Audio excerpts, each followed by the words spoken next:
अस्सलाम वालेकुम। तो इस वीडियो में हम have to, has to, had to और विल हैव टू के कॉन्सेप्ट को पढ़ेंगे कि ये किस तरह से सेंटेंसेस में यूज़ किए जाते हैं। तो हैव टू, हैज़ टू हम करते हैं प्रेजेंट में यूज़ करते हैं, हैड टू को हम पास्ट में यूज़ करते हैं और विल हैव टू को हम फ्यूचर में यूज़ करते हैं। तो चलें देखते हैं इसके मीनिंग क्या निकलते हैं, ये मतलब क्या देता है, ये सेंटेंसेस में किस तरह यूज़ होते हैं। तो चलें देख लेते हैं।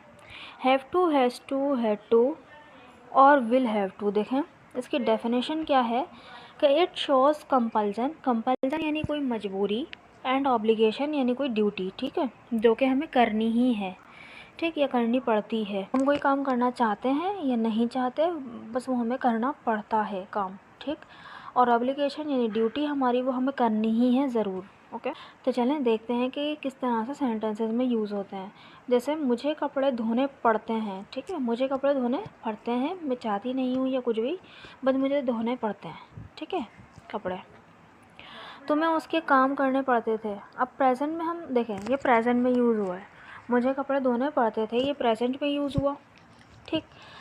अब जैसे तुम्हें उसके काम करने पड़ते थे, अब पास्ट में कोई काम आपको करने पड़ते थे, ठीक है, हमें उसकी शादी में जाना पड़ेगा। अब फ्यूचर में हमें ये काम करना पड़ेगा, भाई ये काम करना ही होगा हमें, ठीक है, यानी ज़रूरी है, कंपल्सन है, मजबूरी है हमारी, या ऑब्लिगेशन यानी ड्यूटी है हमारी, ठीक है, हमें जाना ही पड़ेगा, या वो हमारी दोस्त है, हमें जाना पड़ेगा उसकी शादी में, ठीक। भले से कोई काम को हम डिले ही करना पड़े, ठीक है, यानी कॉन्सेप्ट आपको समझ में आ गया होगा कि कोई काम हमें मजबूरी में करना पड़ता है। अब पड़ता है की जगह हम करना है का भी लफ्ज़ यूज़ करते हैं। जैसे मुझे कपड़े धोने हैं, ठीक है, अब हमने इस तरह से बोलती है सिंपल लैंग्वेज में, मुझे यार मुझे कपड़े धोने हैं, ठीक है, तो अब ये काम मुझे कपड़े धोने पड़ रहे हैं ना, है ना, ये काम मुझे करना पड़ रहा है, मैं खुशी खुशी ये काम नहीं कर रही, बल्कि मुझे करना ही है, ये काम ज़रूरी है मुझे, इसकी ये मेरी मजबूरी है, ठीक है। तो आई होप आपको ये समझ में आया होगा। देखते हैं प्रेजेंट में हम इसको किस तरह से यूज़ करेंगे। तो देखें प्रेजेंट में हम हैव टू और हैज़ टू का यूज़ करते हैं, ठीक है, हैव टू और हैज़ टू का यूज़ करते हैं। हैव टू जब यूज़ होगा जब सब्जेक्ट में आई, वी, यू, दे और एनी प्लूरल नेम होंगे, और हैज़ टू जब होगा जब सब्जेक्ट में he, she, it any singular name होंगे, ठीक है। तो देखें इसके मीनिंग क्या निकलते हैं, वही हैं। It shows compulsion in present, compulsion and obligation in present, यानी प्रेजेंट के अंदर कोई मजबूरी या ड्यूटी को ज़ाहिर करना हो, ठीक है। देखें जैसे उर्दू पहचान पड़ता है, ठीक है, मुझे ये काम करना पड़ता है, मुझे वहाँ जाना पड़ता है, मुझे, ठीक है। चलें इसके हम फॉर्मूलाज देख लेते हैं। फॉर्मूला है अफर्मेटिव सेंटेंस का सब्जेक्ट हैव टू या हैज़ टू, ठीक है। हैव टू जब लगेगा जब सब्जेक्ट में आई, ठीक है, वी और यू, ठीक है, और दे, और प्लूरल नेम के लिए मैं पी एन का इस्तेमाल कर देती हूँ, ठीक है।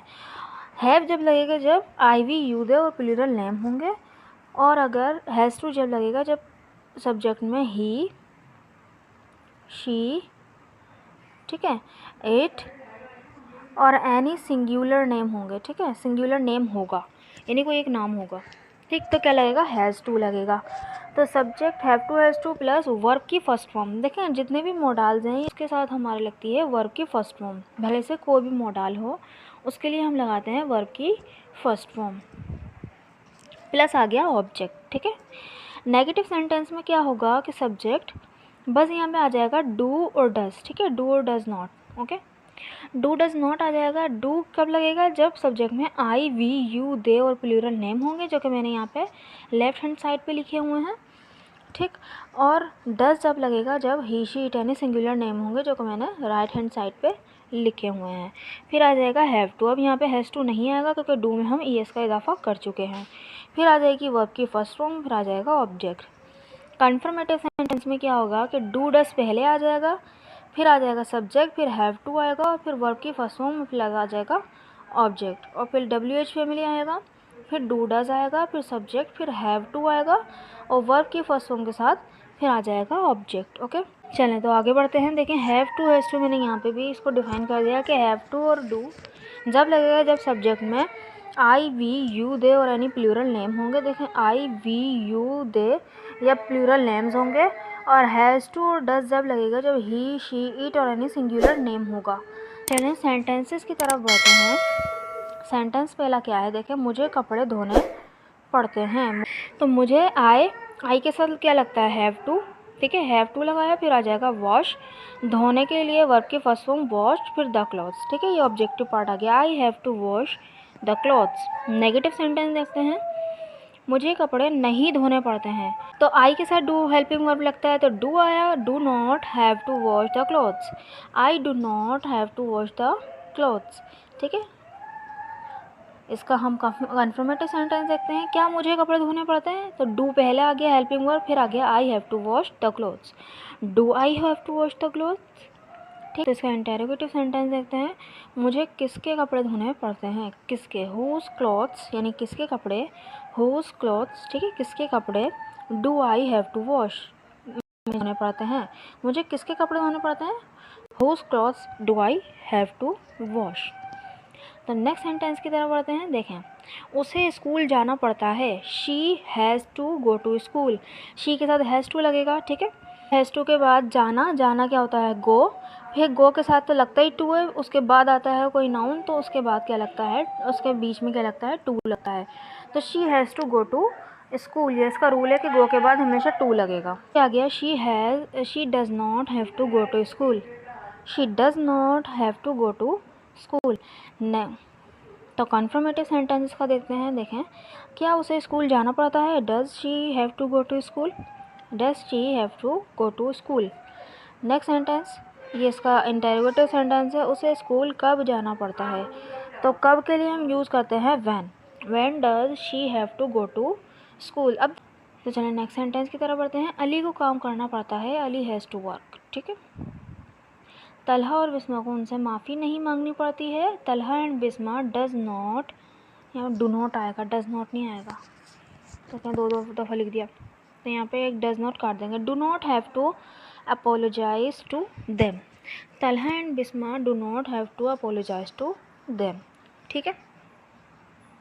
अब यहाँ पे मैंने जो है अलग अलग सेंटेंसेस लिए हैं, किसी, ये जो अली को काम करना पड़ता है, इसका हमने अफर्मेटिव ले लिया, इसका मैंने नेगेटिव ले लिया, कन्फर्मेटिव भी अलग है और इंटेरोगेटिव भी अलग है, तो इसके आप अफर्मेटिव बना हुआ है, उसका नेगेटिव और कन्फर्मेटिव और इंटेरोगेटिव बनाएगा, जिसका नेगेटिव बना हुआ है उसका अफर्मेटिव और कन्फर्मेटिव और इंटेरोगेटिव बनाएगा, ठीक है।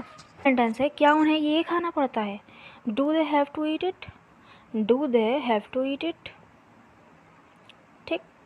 ये क्यों करना पड़ता है, why do we have to do this, why do we have to do this, ठीक है।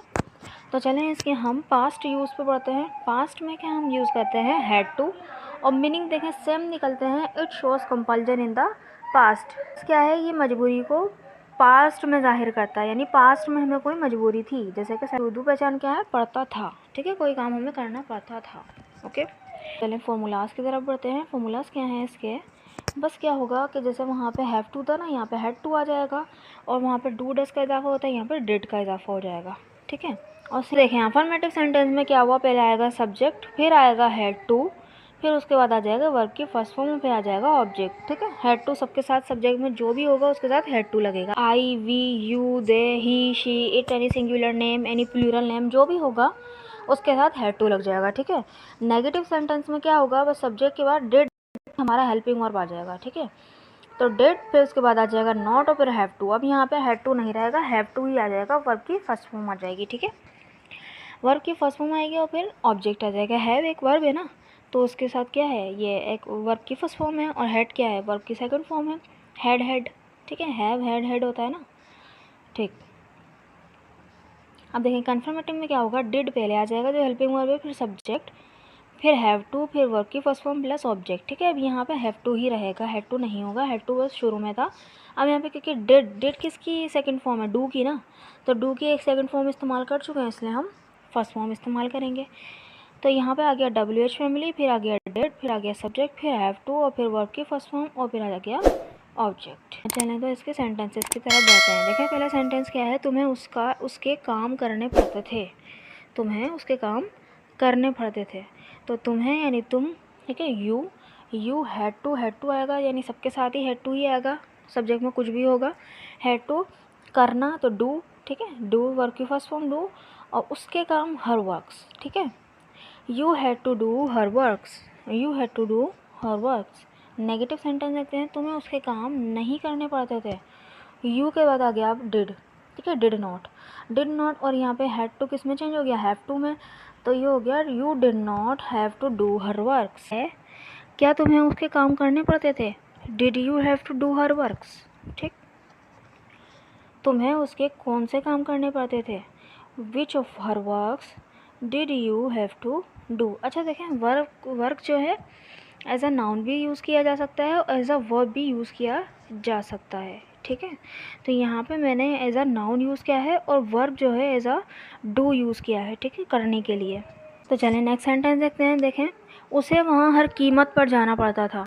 She had to go there at any cost, at any cost यानी हर कीमत पर, हर कीमत से मुराद कि कुछ भी हो जाए जाना पड़ता था, आंधी आए तूफान आए जाना ही पड़ता था उसे वहाँ, ठीक है।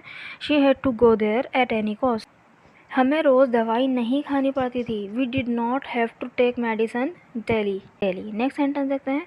क्या उन्हें क्रिकेट खेलना पड़ता था, did they have to play cricket, did they have to play cricket.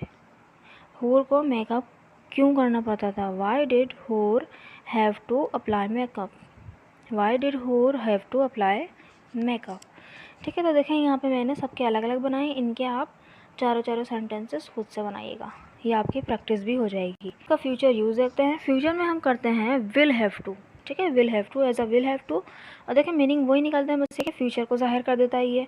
It shows compulsion in future, यानी फ्यूचर में कोई काम करना पड़ेगा हमें, ठीक है। तो देखें उर्दू पहचान क्या है, पड़ेगा, ठीक है, नहीं कोई काम हमें करना पड़ेगा, हमें जाना पड़ेगा, हमें खाना पड़ेगा, हमें सोना पड़ेगा, हमें जाना पड़ेगा, हमें पढ़ना पड़ेगा, तो जो भी है वो कोई काम हमें फ्यूचर में करना पड़ेगा। तो चलें इसके हम फॉर्मूलाज देख लेते हैं। अफर्मेटिव सेंटेंस में क्या होगा, देखें, सब्जेक्ट आएगा, फिर विल हैव टू आएगा, ठीक है, और वर्ब की फर्स्ट फॉर्म प्लस आ जाएगा ऑब्जेक्ट। अब देखें सब्जेक्ट में जो भी होगा विल हैव टू ही लगेगा, ठीक है। सब्जेक्ट में I, we, you, they, he, she, it, any singular name, any plural name, जो भी होगा ना विल हैव टू लगेगा। फिर आ जाएगा वर्ब की फर्स्ट फॉर्म प्लस आ जाएगा ऑब्जेक्ट, ठीक। अब यहाँ पे कोई हेल्पिंग वर्ब अलग से नहीं आएगा क्योंकि हेल्पिंग वर्ब ऐसा विल ही तो यूज़ हुआ है ना। Have to main verb, main यहाँ पर हमारा मॉडल है, इसमें हमारा क्या लग गया, हेल्पिंग वर्ब विल, फ्यूचर को जाहिर करने के लिए। तब यहाँ पे अलग से कोई हेल्पिंग वर्ब नहीं आएगा क्योंकि विल तो है ना ऑलरेडी, ठीक है। फिर आ जाएगा नेगेटिव में सब्जेक्ट, विल के बाद आया नॉट और फिर हैव टू और फिर वर्ब की फर्स्ट फॉर्म प्लस ऑब्जेक्ट, ठीक है। अब इसमें क्या होगा कि विल पहले आ जाएगा और फिर सब्जेक्ट हैव टू वर्ब की फर्स्ट फॉर्म प्लस ऑब्जेक्ट आ जाएगा। फिर आएगा यहाँ पे WH फैमिली, फिर ये देखें कन्फर्मेटिव वाला पार्ट यहाँ से लेके यहाँ तक वही रहेगा, देखें, है ना। तो चलें आगे बढ़ते हैं, सेंटेंसेस देख लेते हैं। पहला सेंटेंस है, हमें उसकी शादी में जाना पड़ेगा। We will have to go to her marriage, we will have to go to her marriage, हमें उसकी शादी में जाना पड़ेगा। हमें उसकी शादी में नहीं जाना पड़ेगा, we will not have to go to her marriage, बस क्या हुआ विल के बाद नॉट लग गया तो नेगेटिव बन गया ये। अब देखें कन्फर्मेटिव, इसमें विल पहले आ जाएगा, ये नेगेटिव बन जाएगा, will we have to go to her marriage, okay. इसका इंटेरोगेटिव देखें, हमें उसकी शादी में कब जाना पड़ेगा, बस क्या लगेगा व्हेन, और देखें कन्फर्मेटिव वाला पूरा यहाँ से यहाँ तक आ गया, है ना। When will we have to go to her marriage. Next sentence देखते हैं। उसे मेरी बात माननी पड़ेगी, उसे मेरी बात माननी पड़ेगी। She will have to obey मी, ठीक है, बात मानना, ओबे या कहना मानना, बात मानना कहना मानना, उसके लिए ओबे ही यूज़ करते हैं। She will have to obey मी। कायनात को ये जगह नहीं छोड़नी पड़ेगी, यानी ये जगह नहीं छोड़नी पड़ेगी, जो भी हुआ इस मैटर को सॉल्व कर दिया गया है। Kainat will not have to leave this place, Kainat will not have to leave this place.